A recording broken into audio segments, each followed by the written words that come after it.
আবারও নিষিদ্ধ সাকিব। লাথি মেরে স্টাম্প ভেঙে ঘরোয়া ক্রিকেটে হলেন 3 ম্যাচ নিষিদ্ধ। 5 লাখ টাকা জরিমানা, শাস্তি মেনে নেয় আর হবে না শুনানি।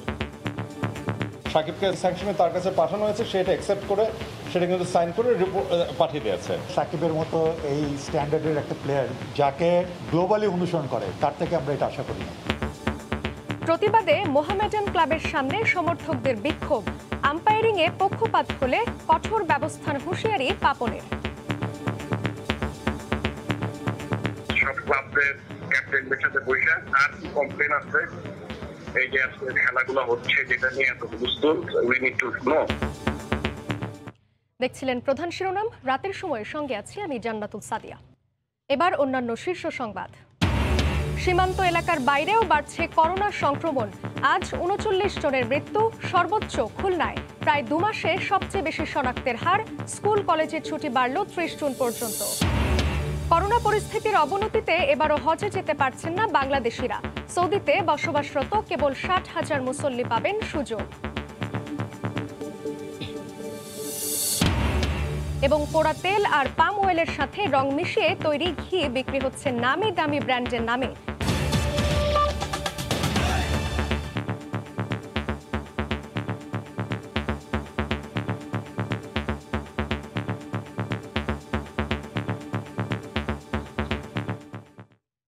মাঠে অখেলোয়াড় সুলভ আচরণের কারণে শেষ পর্যন্ত শাস্তি পেতেই হল বিশ্বসেরা অলরাউন্ডার ও মোহামেডান অধিনায়ক সাকিব আল হাসানকে।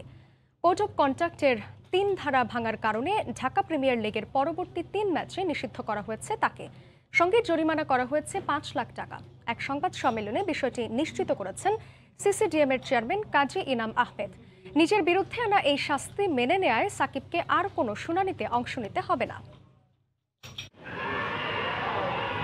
আবারও দেশ বিদেশের গণমাধ্যমে বিতর্কিত সাকিব আল হাসান। ঢাকা লিগে স্ট্যাম্প লাথি মেরে ভেঙেছেন, দ্বিতীয় দফায় আরও আশ্চর্যভাবে স্ট্যাম্প আছড়ে ফেলেছেন। এমন হতবাক কাণ্ডের পরের দিনই সংবাদকর্মীদের প্রতীক্ষা, কি শাস্তি পেতে যাচ্ছেন সাকিব। দিনভর অপেক্ষার পর অবশেষে আনুষ্ঠানিকভাবে সিদ্ধান্ত জানালেন CCDM chairman. So this was considered a level 3, 3 match ban, 5 lakh fine. That is where it is closed. Fixing কাণ্ডে তথ্য গোপনের অভিযোগে 2019 সালের অক্টোবরে আইসিসি 1 বছরের নিষিদ্ধ করেছিল সাকিব আল হাসানকে। গত বছরের 29 অক্টোবর নিষেধাজ্ঞার মেয়াদ পেরিয়ে আবারও ফিরেছিলেন আন্তর্জাতিক ক্রিকেট মঞ্চে। এরপর আরও বেশ কয়েকটি বিতর্কিত কর্মকাণ্ডের জন্ম দিয়েছেন বিশ্বসেরা। আইসিসি থেকে নিষিদ্ধ হবার 227 দিন পর আবারও নিষেধাজ্ঞার খরায় সাকিব আল হাসান। সাকিবকে স্যাংশনে তার কাছে পাঠানো হয়েছে, সেটা অ্যাকসেপ্ট করে সেটা কিন্তু সাইন করে পাঠিয়ে দিয়েছে।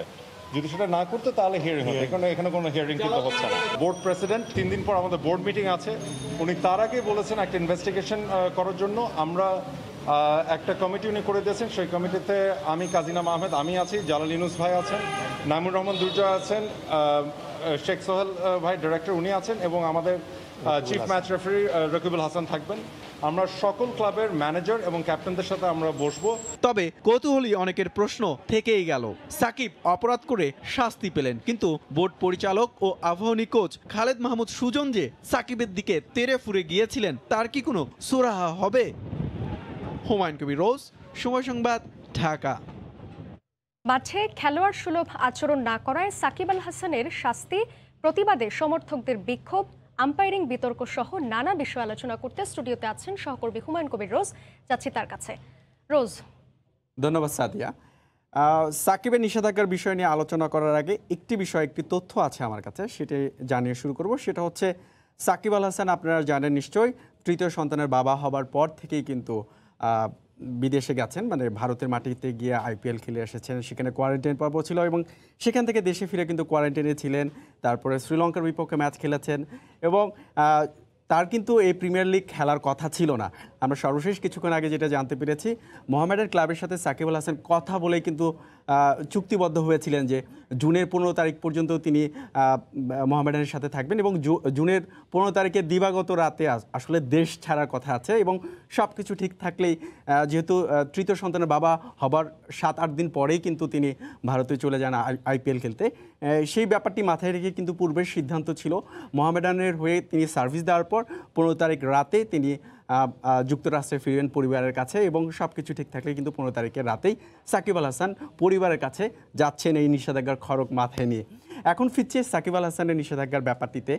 সাকিব আল হাসান আসলে যে পর্যায়ে অপরাধ করেছেন আইসিসির কোড অফ কন্ডাক্ট অনুযায়ী তিনি প্রথমত বলতে হবে 3টি অপরাধ করেছেন।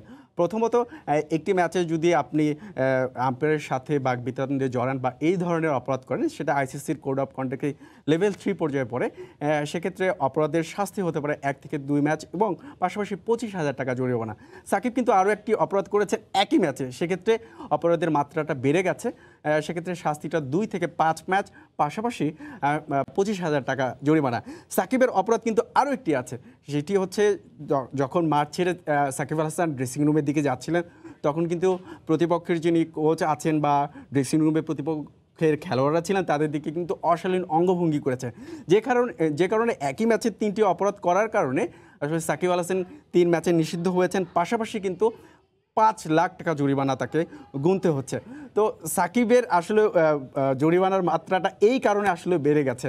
তো সাকিবকে নিষিদ্ধ করার পাশাপাশি জরিমানায় আর্থিক জরিমানা করার পরপরই কিন্তু মোহামেডানের যে সমর্থন গোষ্ঠী আছেন তারা কিন্তু মোহামেডান ক্লাবের সামনে সাকিবের এই নিষেধাজ্ঞার প্রতিবাদ করেছেন। সেই প্রতিবাদ নিয়েই আমাদের একটি রিপোর্ট আছেন, চলুন একটু রিপোর্টটা দেখে আসি।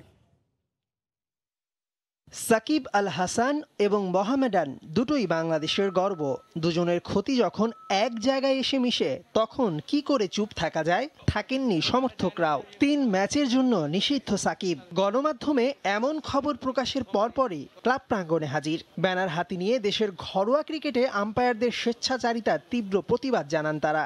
সুজনের সাথে কোনো ঘটনা ঘটেনি, আবাহনী ক্লাবে কোনো খেলোয়াড়ের সাথে কোনো ঘটনা ঘটেনি, কিন্তু সুজন কেন সাকিবে মারতে আসলো এবং গালাগালি করতে আসলো সেটা আপনারা বিচার করেন। লিটু মোহামেডান আবাহনী খেলায় ফিস থাকে, কেন থাকবে? এই আম্পায়ার ছাড়া বাংলাদেশে কোনো আম্পায়ার নেই। এই শাস্তি অবিলম্বে প্রত্যাহার করা হোক।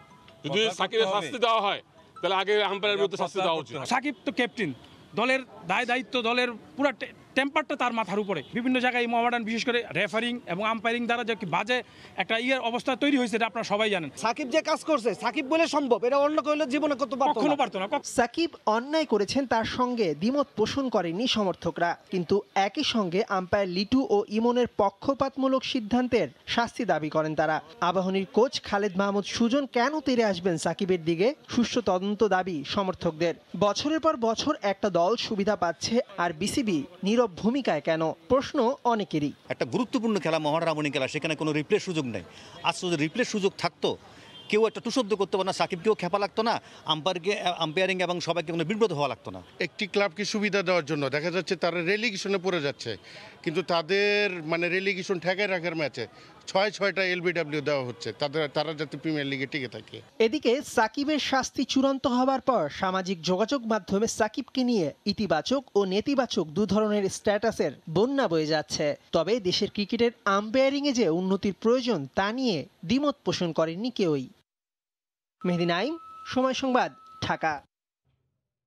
সাদিয়া, প্রতিবেদনটা দেখছিলাম। হ্যাঁ, একদমই রোজ। কিছুদিন আগেই কিন্তু আইসিসির 1 বছরের নিষেধাজ্ঞা কাটিয়ে সাকিব আল হাসান আন্তর্জাতিক ম্যাচে ফিরেছেন। তো সেই নিষেধাজ্ঞার পরপরই কিন্তু আবারও আসলে ঘরোয়া লিগে তিনি আরেকবার নিষেধাজ্ঞার ওপরে পড়লেন। তো এটাতে আসলে কি ধরনের প্রভাব পড়তে পারে? প্রভাব আসলে বিভিন্ন ধরনের হতে পারে, তবে সাকিব আসলে যে ধরনের খেলোয়াড় এটাতে অভ্যস্ত হয়ে গেছেন। তার ক্রিকেট ক্যারিয়ারে অনেকবারই তিনি নিষেধাজ্ঞার মুখোমুখি হয়েছেন। তবে আপনি যে প্রশ্নটা করলেন সেটা আসলে খুবই যুক্তিসঙ্গত একটা প্রশ্ন, কারণ সাকিব আল হাসান 2019 সালে 29 অক্টোবর আইসিসি থেকে আসলে ম্যাচ ফিক্সিংয়ের তথ্য গোপন করার অভিযোগে আসলে 1 বছর নিষেধাজ্ঞা ছিলেন, এবং ওই 1 বছর নিষেধাজ্ঞার পর যখন গত বছরের 29 অক্টোবর আন্তর্জাতিক ক্রিকেট মঞ্চে ফিরেন, এরপর কিন্তু আবারও একটি বিতর্কিত কর্মকাণ্ড ঘটিয়েছেন।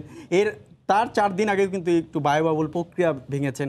এর আগে কিন্তু ভারতে এক পূজামণ্ডপে গিয়েও কিন্তু একটি বিতর্কিত কর্মকাণ্ড ঘটিয়েছেন। কিন্তু যে নিষেধাজ্ঞার কথা আপনি বলছেন সেটা হচ্ছে কিন্তু আইসিসি থেকে নিষিদ্ধ হবার পর আজকে যে নিষেধাজ্ঞা হলো 227 দিন পর কিন্তু সাকিব আর একটা নিষেধাজ্ঞার খড়কে পড়ে গেলেন। এর আগেও কিন্তু সাকিব বিভিন্ন সময় আসলে শৃঙ্খলা ভঙ্গের কারণে কিন্তু নিষিদ্ধ হয়েছিলেন। তো সাকিবের এটা প্রভাব আসলে মাঠের ক্রিকেটে পড়বে বলে আমার কাছে মনে হয় না। মাঠ এবং মাঠের বাইরে সাকিবের জীবনে, ক্রিকেট জীবনে এটা একটা অধ্যায়, হয়তো কালো অধ্যায় হতে পারে, তবে সাকিব এটাতে অভ্যস্ত হয়ে গেছেন।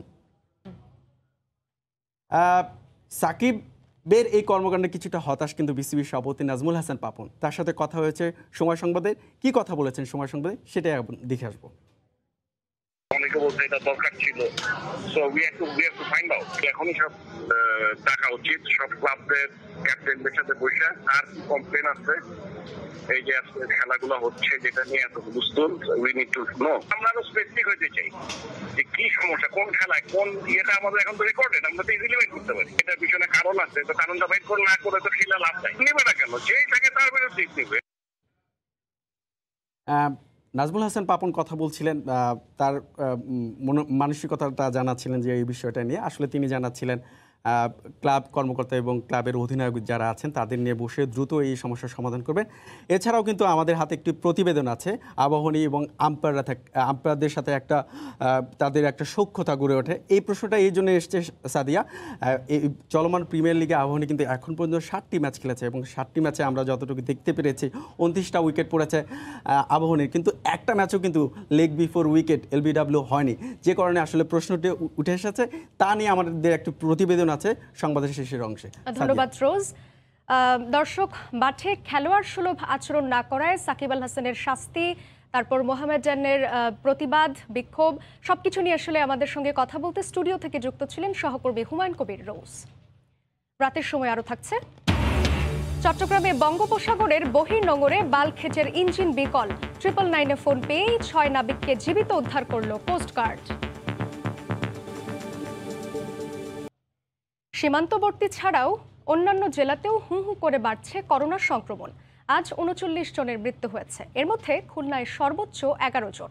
শনাক্তের হার প্রায় 2 মাসে সর্বোচ্চ 14%।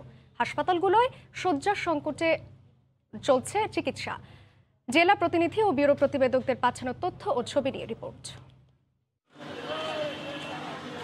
রোগীর চাপ সামলাতে হিমশিম খাচ্ছে রাজশাহী মেডিকেল কলেজ হাসপাতাল। উপসর্গ থাকা রোগীদের ভর্তি করা হচ্ছে না। পরিস্থিতি সামাল দিতে নতুন ওয়ার্ড চালুর কথা জানিয়েছে কর্তৃপক্ষ। 270 শয্যার হাসপাতালে ভর্তি আছেন 289 জন। খুব আশঙ্কাজনক অবস্থায় আমরা মেডিকেলে নিয়ে আসলাম অ্যাডমিট করতে, ওনারা অ্যাডমিট করলো না, বললো বাসায় যায় আপনারা সামথিং কিছু ওষুধ লিখে দিল। নতুন ওয়ার্ড, এখানে অক্সিজেনের লাইন লাগানো চলতেছে, ওটা আমরা রেডি করতেছি। পাশাপাশি যদি রোগীর পরিমাণ অত্যাধিক বেড়ে যায় সেক্ষেত্রে হয়তো একটা সমস্যা হবে। খুলনা সরকারি হাসপাতালগুলোতে করোনা রোগী জায়গা দেয়া যাচ্ছে না। বিশেষায়িত হাসপাতালে চালু করা হচ্ছে দ্বিতীয় ইউনিট। সংক্রমণ রোধে রোববার থেকে শুরু হবে 1 সপ্তাহের লকডাউন। যেহেতু ইন্ডিয়ান ভ্যারিয়েন্ট আমাদের সামনে, সেহেতু আমাদের আরও কঠোর অবস্থানে যাওয়া উচিত। করোনা ইউনিট 2 অতি সত্বর চালু করতে যাচ্ছি এবং তার কাজ চলমান। যশোরে 24 ঘন্টায় 133টি নমুনা পরীক্ষায় 35 জন শনাক্ত হয়েছে। যশোর ও নোয়াপাড়া পৌরসভায় চলছে লকডাউন। স্বাস্থ্যবিধি মানা নিশ্চিতে পরিচালনা করা হচ্ছে ভ্রাম্যমাণ আদালত। এই সংক্রমণ অতি মাত্রায় যে ছড়িয়ে যাচ্ছে, এতে করে আমরা আসলে খুবই শঙ্কিত। মানুষ তেমন একটা বেশি সচেতন না, মানুষ খুব অহরহ বাইরে আসার চেষ্টা করতেছে কারণে অকারণে। ঠাকুরগাঁওয়ে মানুষকে সচেতন করতে মাঠে নেমেছে পুলিশ। 24 ঘন্টায় 46টি নমুনা পরীক্ষায় 21 জন শনাক্ত হয়েছেন। প্রত্যেকটা জায়গায় চেকপোস্ট স্থাপন করা হয়েছে এবং জনগণকে উদ্বুদ্ধ করার জন্য মাস্ক সবাইকে পরতে হবে, এইভাবে উদ্বুদ্ধকরণের ব্যবস্থা রাখা হয়েছে। দ্বিতীয় দফা লকডাউনের প্রথম দিনেও ঘরের বাইরে সাতক্ষীরা পৌরসভার মানুষ। এছাড়া 24 ঘন্টায় কুড়িগ্রামে 11 জন, ঝিনাইদহে 8 জন ও কুষ্টিয়ায় 61 জন আক্রান্ত হয়েছেন। আহসানুল করিম, সময় সংবাদ। চীন থেকে টিকা আনার বিষয়ে চুক্তি হয়েছে জানালেও কবে এবং কী প্রক্রিয়ায় মিলবে সে বিষয়ে কিছুই খুলে বলেননি স্বাস্থ্যমন্ত্রী জাহিদ মালেক। এদিকে আগামীকাল চীন থেকে আসছে 6 লাখ ডোজ ভ্যাকসিন। করোনা সংক্রমণের ঊর্ধ্বগতির মধ্যে স্কুল কলেজের ছুটি 30 জুন পর্যন্ত বাড়ানো হয়েছে। চীনের সিনোফার্ম থেকে উপহারের 5 লাখ ডোজ টিকা পাওয়ার 1 মাসের মাথায় রোববার দেশে আসছে আরও 6 লাখ ডোজ। উপহারের এসব টিকার বাইরেও প্রতিষ্ঠানটি থেকে 3 মাসে 1.5 কোটি ডোজ টিকা কেনার প্রক্রিয়া চলছে বলে আগেই জানিয়েছেন নীতি নির্ধারকরা। জানানো হয় চীনের আরেক কোম্পানি সিনোভ্যাকও টিকা সরবরাহের পাশাপাশি বাংলাদেশেই উৎপাদনে আগ্রহী। টিকা নিয়ে এমন নানা আলোচনার মধ্যে শনিবার রাজধানীতে এক অনুষ্ঠানে ভার্চুয়ালি যুক্ত হয়ে স্বাস্থ্যমন্ত্রী জানান চুক্তি হয়ে গেছে চীনের সঙ্গে। অন্য দেশে থেকে ভ্যাকসিন আনার চেষ্টা আমরা করেছি, চায়নার সাথে চুক্তি হয়ে গেছে। নন ডিসক্লোজার যে এগ্রিমেন্টটা আমরা সই করেছিলাম সেখান থেকে একটা শব্দ বেরিয়ে গেছে, বেরিয়ে যাওয়াতে কত রকমের সমস্যা দাঁড়িয়ে গেছে। কাজে এক দেশ আর এক রাষ্ট্রের সাথে নন ডিসক্লোজার যখন সই করে এটাকে অবশ্যই মানতে হবে, না মানলে পরে আমাদেরকে দেশের অনেক ক্ষতি হতে হবে, আমাদের অনেক মাসুল দিতে হবে। তবে চুক্তির বিষয়ে খোলাসা করে কিছুই জানাননি মন্ত্রী। অনুষ্ঠানে থাকা স্বাস্থ্য সচিবও এড়িয়ে যান বিষয়টি, কেবল শোনালেন সব উৎসের সঙ্গে যোগাযোগ রাখার পুরনো কথা। সকল দেশের সাথে আমাদের ক্লোজ লিয়াজও হচ্ছে, আমরা আশা করি খুব স্বল্প সময়ের ভিতরে আপনারা একটা স্বস্তি এবং সুসংবাদ আপনারা পাবেন। মাননীয় মন্ত্রী বলেছেন যে চীনের সঙ্গে চুক্তি হয়েছে। ধন্যবাদ। এদিকে করোনা পরিস্থিতির অবনতি হওয়ায় মাধ্যমিক ও উচ্চ মাধ্যমিক পর্যায়ের সব প্রতিষ্ঠানের ছুটি আগামী 30 জুন পর্যন্ত বাড়িয়েছে শিক্ষা মন্ত্রণালয়। ফারুক ভিয়া, রবিন, সময় সংবাদ, ঢাকা। করোনার দ্বিতীয় ঢেউয়ের কারণে এবছরও সৌদি আরবের বাইরের কেউ হজ করতে পারবেন না বলে জানিয়েছে দেশটির সরকার। সেখানে বসবাসরত 60,000 স্থানীয় নাগরিক ও অভিবাসী কেবল হজে অংশ নেওয়ার সুযোগ পাবেন। সৌদি আরবের রিয়াদ থেকে বিস্তারিত জানিয়েছেন সহকর্মী আরিফুর রহমান। 2021 সালে যে পবিত্র হজ, সেই পবিত্র হজের যে ঘোষণা সেটি কিন্তু আজকেই এসেছে এবং সেই ঘোষণাতে উল্লেখ করা হয়েছে যে শুধুমাত্র 60,000 মুসল্লি এই বছরের পবিত্র হজে অংশ নিতে পারবেন। তারা শুধুমাত্র সৌদি আরবের নাগরিক এবং এই দেশে বসবাসরত বিদেশি নাগরিক যারা আছেন তারাই। মাত্র 1000 মুসল্লি কিন্তু গত বছর পবিত্র হজ পালন করতে পেরেছেন। তো সেই ক্ষেত্রে এই বছর তার সংখ্যা বাড়িয়ে 60,000 করা হয়েছে। আপনি জানেন যে ইতিমধ্যেই সৌদি সরকার হজে যারা অংশ নেবেন তাদের জন্য বেশ কিছু শর্ত আরোপ করেছে এবং এই শর্ত যারা পূরণ করতে পারবেন শুধুমাত্র তারাই কিন্তু পবিত্র হজে অংশ নিতে পারবেন। যারা টিকা নিয়েছেন, অর্থাৎ টিকা গ্রহণ বাধ্যতামূলক ছিল এবং এই টিকা গ্রহণ যারা করেছেন নির্দিষ্ট সময়ের মধ্যে তারা কিন্তু পবিত্র হজে অংশ নিতে পারবেন। এবং সেই ক্ষেত্রে হয়তোবা এই যে সিলেকশন সেটি কিন্তু আসলে খুব যাচাই বাছাই করে এবং যে স্বল্প সংখ্যক মুসল্লি এই বছর হজে অংশ নেবেন তাদের মধ্যে হয়তোবা অনেকে আবেদন করবেন, কিন্তু আবেদন করলেই হবে না, আবেদন যাচাই বাছাই করে এবং যে সমস্ত শর্তগুলি দেওয়া আছে সেই শর্ত যাদের পূরণ হবে শুধুমাত্র তারাই অংশ নিতে পারবেন। সেই 60,000-এর ভিতরে কারা কারা অংশ নিতে পারবেন সেটি কিন্তু আসলে সময়ের ব্যাপার এবং নির্দিষ্ট সময়ের ভিতরে হয়তোবা জানা যাবে যে কোন দেশের কত সংখ্যক মুসল্লি এবছরের পবিত্র হজে অংশ নিতে পারবেন। রিয়াদ থেকে আরিফুর রহমান, সময় সংবাদ। এবছরও হজে যাওয়া হচ্ছে না বাংলাদেশিদের। সৌদি সরকার আনুষ্ঠানিকভাবে দুঃখ প্রকাশ করেছে বলে জানিয়েছেন ধর্ম প্রতিমন্ত্রী ফরিদুল হক খান। এতে স্বপ্নভঙ্গ হল 61,000 মুসল্লির। হজ এজেন্সিগুলোর সংগঠন হাব জানিয়েছে নিবন্ধন বাতিল করে টাকা ফেরত নিতে পারবেন মুসল্লিরা। করোনার 2 ডোজ টিকা নিলে হজে অংশ নেওয়া যাবে। সৌদি সরকারের এমন ঘোষণায় আশায় বুক বেঁধেছিলেন হজ গবেষকরা। তাই গত বছর যেতে না পারলেও এবছর হজে যাওয়ার আশায় সিংহভাগই নিবন্ধন বাতিল করেননি। সৌদি সরকারের নির্দেশনা মোতাবেক অনেকেই টিকা নিয়ে হজে যাওয়ার প্রস্তুতি নিয়ে রেখেছিলেন, কিন্তু আশায় ঘুরেবালি। অবশেষে সৌদি সরকার আনুষ্ঠানিকভাবে জানিয়ে দিয়েছে করোনার দ্বিতীয় ঢেউয়ের কারণে এবছরও হজ হবে সীমিত পরিসরে। সৌদি আরবে বসবাসরতদের মধ্যে কেবল 60,000 মুসল্লি অংশ নিতে পারবেন হজে। গত বছর যেভাবে হজ হয়েছে সেভাবেই হবে। ওখানেও অবস্থা ভালো না, যে কারণে তারা সারা বিশ্বের অন্য কোথাও থেকে হয়তো নিচ্ছে না, আমাদের এখান থেকেও নিচ্ছে না। গত বছর যে হজ হয়েছে তার চাইতে এবার নাকি ভয়াবহ। তারা এই জন্য কিন্তু শঙ্কিত, তারা দুঃখ প্রকাশ করেছে এবার যে হজ নিতে বাধ্য। এদিকে হজে যেতে না পারলেও নিবন্ধন বাতিল করেই হজ গমের টাকা ফেরত নিতে পারবেন বলে জানিয়েছে হাব। কেউ যদি প্রাক নিবন্ধন ক্যান্সেল করে টাকা ফেরত চান তাহলে তিনি টাকা ফেরত নিতে পারবেন। যে কোনো সময় যে কোনো হজযাত্রী নিতে পারেন, কিন্তু এক্ষেত্রে পরবর্তী বছরগুলিতে তিনি প্রায়োরিটি পাবেন না। কিছুদিন আগে সৌদি সরকার বিশ্বের অন্যান্য দেশ থেকে 45,000 মুসল্লি হজে অংশ নেওয়ার সুযোগ পাবেন বলে জানায়। হাজারা শিউলি, সময় সংবাদ, ঢাকা। রাস্তা থেকে বৈদ্যুতিক খুঁটি সরাতে পিটিপির গড়িমসির কারণেই নির্ধারিত সময়ে শেষ হচ্ছে না চট্টগ্রামে এলিভেটেড এক্সপ্রেসওয়ের নির্মাণ কাজ।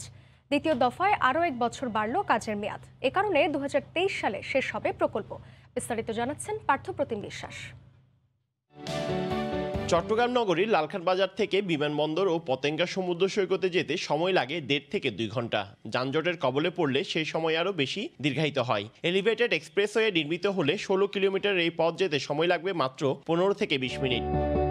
নগরীর লালখান বাজার হতে শাহমানত বিমানবন্দর পর্যন্ত ১৬ কিলোমিটার এলিভেটেড এক্সপ্রেসওয়ের ২০১৭ সালে একনেকে কাজের অনুমোদন দেওয়া হয়। মূল কাজ শুরু হয় ২০১৯-এর জুলাইয়ে। ৩ বছর মেয়াদী এই প্রকল্পের ব্যয় ধরা হয় ৩,২৫০ কোটি ৮৩ লাখ টাকা। নানা জটিলতায় নির্ধারিত সময়ে কাজ শেষ না হওয়ায় ২ দফা বাড়ানো হয়েছে প্রকল্পের মেয়াদকাল। ইতোমধ্যে ৫০% কাজ শেষ হয়েছে বলে জানান প্রকল্প পরিচালক। ইতিমধ্যে আমাদের ১৬ কিলোমিটার ভিতরে ৮ কিলোমিটার কাজ অলমোস্ট শেষের দিকে। বারবিলিন থেকে সলগোলা বন্দরের সাথে জড়িত ছিল, এটাও অবসান হয়েছে। ওইখানে ১ কিলোমিটার অংশ আমরা কাজ শুরু করে দিয়েছি। পোল সরানো, রাস্তা সম্প্রসারণ, জায়গা অধিগ্রহণ, এগুলো কাজ চলমান আছে। বারিক বিল্ডিং থেকে সলগোলা ক্রসিং ও চৌমুহনী থেকে দেওয়ানহাট পর্যন্ত ৩.৫ কিলোমিটার অংশের বৈদ্যুতিক খুঁটি নির্ধারিত সময়ে পিডিবি না সরানোর কারণেই প্রকল্পের মেয়াদকাল ১ বছর পিছিয়ে গেছে বলে অভিযোগ চট্টগ্রাম উন্নয়ন কর্তৃপক্ষের। এলিভেটেড এক্সপ্রেসের কাজ চলাকালীন সময়ে নিচে যে ট্রাফিক ব্যবস্থাপনা সচল রাখার জন্য যে রাস্তার প্রশস্ততা দরকার, সেই ক্ষেত্রে এই যে বিদ্যমান যে বিদ্যুতের খুঁটিগুলো, সেগুলো একটা প্রতিবন্ধকতা হিসেবে কাজ করছে। প্রকল্পটি বাস্তবায়িত হলে নগরীর যোগাযোগ ব্যবস্থায় আমূল পরিবর্তন আসবে। বঙ্গবন্ধু ইকোনমিক জোন হচ্ছে, এগুলিতে যে বিদেশি বিনিয়োগকারীরা আসবেন ওনাদের জন্য সুবিধা হবে। বিমানবন্দর সড়কে চট্টগ্রাম বন্দর, সিপিজেড, কর্ণফুলী ইপিজেড, 6টি বেসরকারি কন্টেইনার ডিপো সহ গুরুত্বপূর্ণ স্থাপনা হওয়ায় ছোট বড় মিলিয়ে প্রতিদিন ৫০,০০০ যানবাহন আর কয়েক লাখ মানুষের চলাচল। পার্থপ্রতিম বিশ্বাস, সময় সংবাদ, চট্টগ্রাম। পোড়া তেল আর পাম অয়েলের সাথে বিষাক্ত রং মিশিয়ে বানানো হচ্ছে ঘি। পরে তা প্রাণ, আড়ংয়ের মতো ব্র্যান্ডের কৌটায় ভরে বিক্রি করা হচ্ছে দেদারসে। রাজধানীর পুরান ঢাকার বেগম বাজারে ভেজাল ঘি কারখানায় অভিযান চালিয়ে 4 জনকে গ্রেফতার করেছে পুলিশ। হাড়ি ভর্তি পোড়া তেল আর পাম অয়েল, তার উপরেও ভাসছে ময়লার আস্তর। পোড়া তেলের সাথে পাম অয়েল মিশিয়ে জাল দেওয়ার পর মেশানো হয় ঘিয়ের ফ্লেভার। এরপর তার সাথে শিমুল তুলার বিচি থেকে বানানো এক ধরনের বিষাক্ত রাসায়নিক মিশিয়ে আনা হয় ঘিয়ের রং। এভাবেই পুরান ঢাকার বেগম বাজারের এই কারখানায় ভেজাল ঘি বানানো হচ্ছে বছরের পর বছর ধরে। জি না, দুধ নাই, তেল আর ডালটা দেবা না, মাল বইরা তারপর আমার দেয়, আমি খালি প্যাকেজিং করে দিই। কি দিয়ে মানে যে দেখতেছেন তেল ডালটা দিয়ে। ফেরিওয়ালাদের কাছ থেকে সংগ্রহ করা হয় নামি দামি সব ব্র্যান্ডের ফেলে দেওয়া কৌটা। এরপর সেই কৌটায় লেভেল লাগিয়ে তার ভেতর ভরা হয় ভেজাল ঘি। দেখে বুঝার উপায় নেই আসল না নকল। তেল আর ডালটা আশেপাশে আর ওই রংদানা আছে। কারখানাটিতে অভিযান চালিয়ে 4 জনকে গ্রেফতার করে গোয়েন্দা পুলিশ। বাঘাবাড়ির ঘি, মিল্ক ভিটা, আড়ং, প্রাণ, এদের সবার আসল ঘিয়ের সাথে মিলিয়ে পুরো বাংলাদেশে ছড়িয়ে দিচ্ছে। এবং আপনার পক্ষে আইডেন্টিফাই করা সম্ভব না যে কোনটা আসল কোনটা নকল। একই অপরাধে কারখানার মালিক আব্দুস সামাদ 4 বছর আগেও একবার গ্রেফতার হয়েছিলেন। নাজমুস সালেহী, সময় সংবাদ, ঢাকা। ফ্রান্সে বৈষম্যের বিরুদ্ধে এবং বিভিন্ন অধিকার আদায়ে ডানপন্থী দলগুলোর বিরুদ্ধে বিক্ষোভ শুরু করেছে বামপন্থী দলগুলো। সেখানকার সবশেষ পরিস্থিতি জানাতে এই মুহূর্তে প্যারিসে আছেন সহকর্মী লুৎফুর রহমান বাবু। সরাসরি যাচ্ছি তার কাছে। লুৎফুর। সাদিয়া, ফ্রান্সের চরম ডানপন্থী দলগুলোর বিরুদ্ধে বামপন্থী দলগুলোর ডাকা স্বাধীনতা পদযাত্রা নামক যে আন্দোলন, তা সকালে প্লাস দ্য রিপাবলিক চত্বর থেকে শুরু হয়। এখন সকালে প্লাস দ্য ক্লিশি থেকে শুরু হয়, এখন রিপাবলিক চত্বরে এসে মোটামুটি শেষ হয়েছে। অনেকটা শান্তিপূর্ণভাবেই আজকের এই আন্দোলন শেষ হয়েছে, এটা আমি বলতে পারি। বামপন্থী দলগুলোর মধ্যে সোশ্যালিস্ট পার্টি রাজনৈতিক দল ছাড়াও আসলে বিভিন্ন সামাজিক সংগঠন, ট্রেড ইউনিয়ন আজকের এই আন্দোলনে অংশগ্রহণ করে। সেই সাথে সমকামীদের দল এবং ফ্রান্সের বাইরেও চিলি এবং কাতালান মুক্তিকামী যে সংগঠন, তারা কিন্তু আজকের এই আন্দোলনে এখানে যোগদান করেছে। প্যারিসের বাইরেও এই আন্দোলনের ডাক দেওয়া হয়েছিল। তো আন্দোলনকারীদের সাথে আমি কথা বলে যেটি বুঝতে পেরেছি, আসলে ডানপন্থী দলগুলোর বিরুদ্ধে আজকের আন্দোলন হলেও মূলত সরকারের বিরুদ্ধেই কিন্তু তারা আসলে এখানে কথা বলেছেন। তাদের খুব ছিল সরকারের বিরুদ্ধে, এবং আমরা আজকের এই আন্দোলনে বর্তমান ম্যাক্রন সরকারের নানা ব্যঙ্গচিত্রগুলো আমরা সেখানে দেখতে পেয়েছি। তারা বলছেন সরকারের নানা যে নীতিগুলো রয়েছে সেগুলোর বিরুদ্ধে তারা কথা বলেছেন। সরকার আসলে প্রাইভেটাইজেশন নামে বেসরকারিকরণ করছে অনেক প্রতিষ্ঠানগুলোকে, তার মাধ্যমে ধ্বংস করা হচ্ছে অনেক প্রতিষ্ঠান। অনেক বিশ্ববিদ্যালয়ের শিক্ষার্থীরাও আজকের এই আন্দোলনে অংশগ্রহণ করেছিলেন। তো তারা বলছেন সরকার আসলে অনেক কিছুই ধ্বংস করে দিচ্ছে। এখানে আরো অনেক সংগঠনগুলো আসলে আজকের এই আন্দোলনে যোগদান করেছিল। তারা যৌনতার বিরুদ্ধে বা ধর্ষণের বিরুদ্ধে কথা বলেছেন। তারা বলেছেন যে তাদের রাজনৈতিক অধিকার হরণ করা হয়েছে, তাদের সামাজিক অধিকার হরণ করা হয়েছে, এবং তার জন্যই কিন্তু তারা আজকের এই আন্দোলনে নেমেছেন।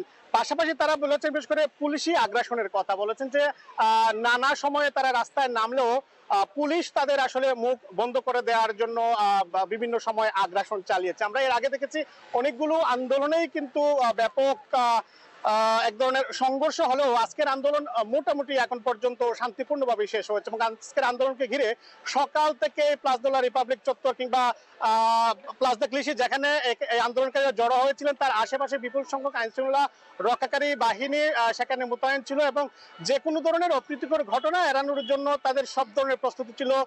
সাজোয়া কামান ছিল। এখনো আমরা দেখতে পাচ্ছি যে আইনশৃঙ্খলা রক্ষাকারী বাহিনী এই পুরো এলাকাকে ঘিরে রেখেছে যাতে কোনো ধরনের আসলে অপ্রীতিকর ঘটনা না ঘটে। এখানে যারা অংশগ্রহণ করেছেন তারা পাশাপাশি বলেছেন সরকার করোনার সময় যে উদ্যোগ নিয়েছিল সেটি যদি সঠিক সময়ে তাহলে তারা নিত তাহলে হয়তো বা করোনা এতটুকু না ছড়াতো। সরকারের বিরুদ্ধে নানা ধরনের সমালোচনা আসলে আছে আজকের এই আন্দোলনে যারা অংশগ্রহণ করেছেন তারা সেই কথাগুলো বলেছিলেন। তো সাদিয়া, এই ছিল প্যারিসের প্লাস দ্য রিপাবলিক চত্বর থেকে আজকের আন্দোলনের সর্বশেষ।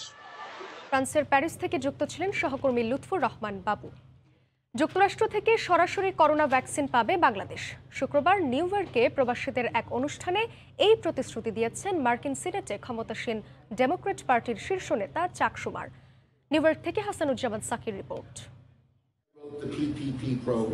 শুক্রবার বাংলাদেশি আমেরিকান সোসাইটির এক অনুষ্ঠানে আসেন মার্কিন কংগ্রেসের মেজরিটি লিডার সিনেটর চাক শুমার। তিনি বাংলাদেশি ও অভিবাসীদের স্বার্থ সংশ্লিষ্ট বিভিন্ন ইস্যুতে কথা বলেন। বাংলাদেশকে সে আরো বেশি ভ্যাকসিন অ্যালোকেট করবে বলে আমাদেরকে বলেছে আমাদের দাবির প্রেক্ষিতে, কারণ আপনারা জানেন আমেরিকা 500 মিলিয়ন ভ্যাকসিন অলরেডি কিনবে এবং এটা ডিস্ট্রিবিউট করবে ওয়ার্ল্ড ওয়াইড। চাক শুমার রোহিঙ্গা সংকটের স্থায়ী সমাধান, অভিবাসন প্রত্যাশী বাংলাদেশি এবং কাগজপত্রহীনদের বহিষ্কার বন্ধেরও প্রতিশ্রুতি দেন। গ্রিন কার্ড নিয়ে আটকা পড়ে আছেন বিভিন্ন কারণে, তাদের ব্যাপারে উনি একটা সুষ্ঠু পদক্ষেপ নেবেন, তারা যেন সহজে আসতে পারে এই দেশে।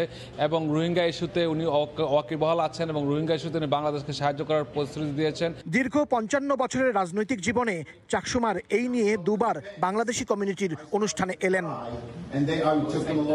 নিউ ইয়র্কের মূলধারার রাজনীতির মাঠ বর্তমানে বেশ উত্তপ্ত, কারণ 22 জুন অনুষ্ঠিত হতে যাচ্ছে সিটির গুরুত্বপূর্ণ ডেমোক্রেটিক দলের প্রাইমারি নির্বাচন, যে নির্বাচনে বিভিন্ন পদে অংশ নিচ্ছেন অনেক বাংলাদেশিরা। আর এই নির্বাচনের আগাম ভোট শুরু হতে যাচ্ছে শনিবার থেকে। হাসানুজ্জামান সাকি, সময় সংবাদ, নিউ ইয়র্ক।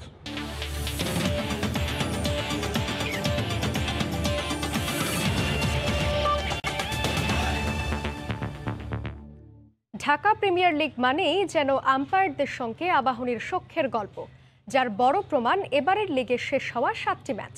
এখন পর্যন্ত অনুষ্ঠিত ম্যাচগুলোতে আকাশী নীলদের 29টি উইকেটের পতন ঘটলেও দেয়া হয়নি একটিও এলবিডব্লিউ। বোলার ফিল্ডাররা যতই আবেদন করুক না কেন, এ সময়ে আবাহনীর বিরুদ্ধে আম্পায়ারদের আঙুল ওঠেনি একবারও। ঢাকা প্রিমিয়ার লিগ ক্রিকেটে বেশ কবছর ধরেই আবাহনী মানে যেন ছায়া জাতীয় দল। বাংলাদেশ দলের অন্তত 7 থেকে 8 জন নিয়মিত থাকেন আকাশী নীলদের স্কোয়াডে, কিন্তু তারপরেও মাঠের খেলায় হরদমই জয় পরাজয় নিয়ন্ত্রণে আম্পায়ারের সিদ্ধান্তকে প্রভাবিত করার অভিযোগ ওঠে তাদের বিরুদ্ধে, যদিও আবাহনী কর্তৃপক্ষ স্বীকার করেন না কখনোই। এবছরের ডিপিএলেও নেই কোনো ব্যতিক্রম। 7 ম্যাচ শেষ হতে না হতেই বেশ কয়েকবার আবাহনীর বিরুদ্ধে অভিযোগের আঙুল উঠেছে বিভিন্ন মহল থেকে। ম্যাচগুলোর স্কোর কার্ড বিশ্লেষণ করলেও দেখা যায় তার কিছুটা প্রমাণ। 7 ম্যাচে 29 বার আকাশী নীল ব্রিগেডের ব্যাটসম্যানরা আউট হলেও সেখানে নেই কোনো লেগ বিফোর উইকেট। ক্রিকেট পাড়ায় গুঞ্জন, আবাহনীর বিরুদ্ধে আঙুল তুলতে দ্বিধায় থাকেন ফিল্ড আম্পায়াররা। ঘটনাটা কাকতালীয় বলেই মেনে নেওয়া যেত যদি না আবাহনী মোহামেডান ম্যাচে সাকিব আল হাসানের ঘটনাটা না ঘটত। মুশফিক পরিষ্কার এলবিডব্লিউ হলেও তাতে সায় দেননি মাহফুজুর রহমান, এরপরেই তো বাধে বিপত্তি। আবাহনীর 7 ম্যাচে এখন পর্যন্ত মাঠের আম্পায়ারের দায়িত্ব পালন করেছেন 6 জন, যাদের মধ্যে এক তানভীর আহমেদ ছাড়া কারোরই নেই আন্তর্জাতিক ম্যাচ পরিচালনার অভিজ্ঞতা। ঘরোয়াতে সবচেয়ে বেশি 90টা ম্যাচ পরিচালনা করেছেন মাহফুজুর রহমান, আর বাকিদের মধ্যে সর্বোচ্চ 10টি ঘরোয়া টি20 ম্যাচ চালিয়েছেন ইমরান পারভেজ। অথচ এই প্রিমিয়ার লিগেই দায়িত্ব পালন করছেন অন্তত এমন 3 জন আম্পায়ার যাদের রয়েছে আন্তর্জাতিক ম্যাচ চালানোর অভিজ্ঞতা। শরফুদ্দৌলা ইবনে সৈকত, মাসুদুর রহমান মুকুল, গাজী সোহেলরা অন্য দলের ম্যাচে থাকলেও তাদের দেয়া হয় না আবাহনীর ম্যাচ। নিয়ন মুহাইমিন, সময় সংবাদ। এ পর্যায়ে শীর্ষ সংবাদ জানিয়ে দিচ্ছি আরেকবার। লাথি মেরে স্টাম্প ভাঙার ঘটনায় ঘরোয়া 3 ম্যাচে নিষিদ্ধ সাকিব, 5 লাখ টাকা জরিমানা, শাস্তি মেনে নেয় আর হবে না শুনানি। পক্ষপাত হয়ে থাকলে ব্যবস্থার হুঁশিয়ারি পাপনের। সীমান্ত এলাকার বাইরেও বাড়ছে করোনা সংক্রমণ। আজ 39 জনের মৃত্যু। সর্বোচ্চ খুলনায় প্রায় 2 মাসে সবচেয়ে বেশি শনাক্তের হার। স্কুল কলেজে ছুটি বাড়ল 30 জুন পর্যন্ত। এবং করোনা পরিস্থিতির অবনতিতে এবারও হজে যেতে পারছেন না বাংলাদেশিরা। সৌদিতে বসবাসরত কেবল 60,000 মুসল্লি পাবেন সুযোগ।